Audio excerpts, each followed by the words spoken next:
Well, that's quite the introduction. I mean, I don't know how many of us,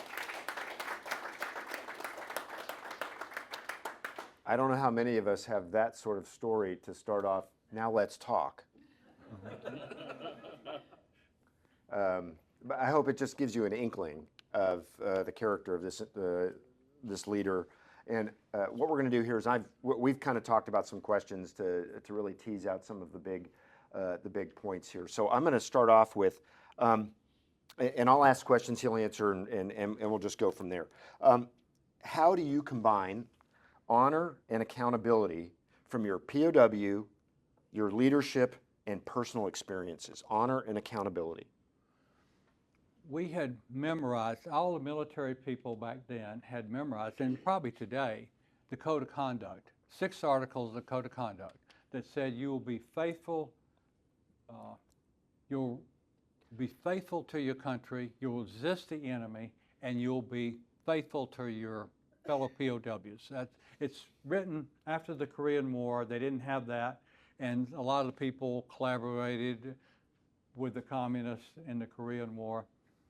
And so we had all memorized that, and that we were going to be loyal to our country and never share anything with the communists, with our captors, and that we were going to be faithful to each other and take care of each other and obey the commands of our boss. That was very important for us because, and our leaders took the most torture, and they were in solitary confinement for 4 years. They were there 7.5 years. I was only there 5.5 years. And they were there 7.5 years.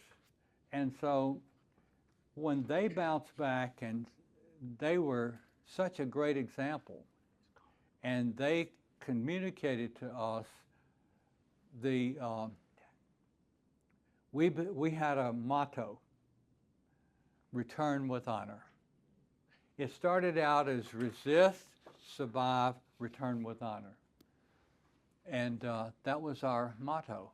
But one of our leaders, the early leader, General Robin Reisner, said, be a good American, live by the Code of Conduct.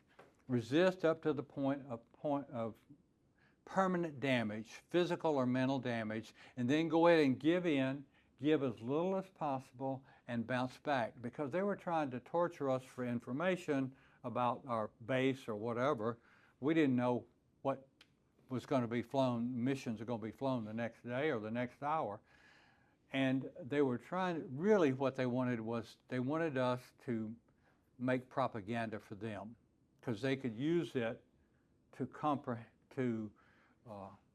fight against the war back home and say, oh, POWs said the war is bad, you know. That's what they were trying to get.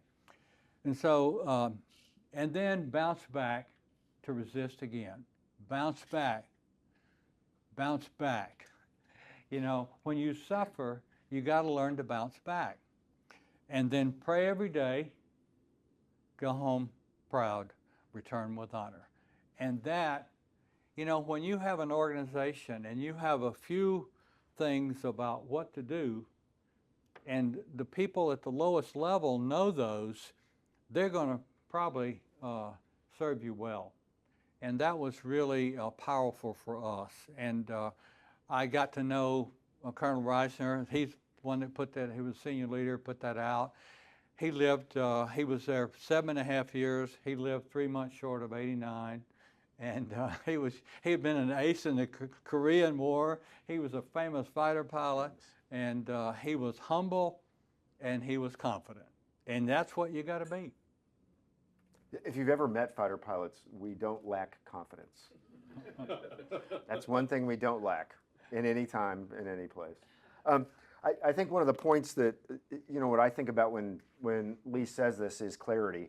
It's clarity of what's important to you as the leader and for the organization. And if you don't tell your folks what's important, they're going to think everything's important. And they're going to try to make everything important. So sometimes you have to say, this, for whatever this is good enough. Whatever this is, better is what I'm searching for. And very rarely you might say, I need you to be perfect here. Right. Very rarely. But if you do that, if you give some priorities and you give some guidelines to those that you're leading, and you give it in that kind of an order, they'll understand where to put their priorities. The idea that I don't have to be perfect in everything. There's some stuff I can just do good, right? And it helps them to be much more effective, right? I have a quote somewhere out in there in my, from Colin Powell about that. That's what he said. Right. General Colin Powell,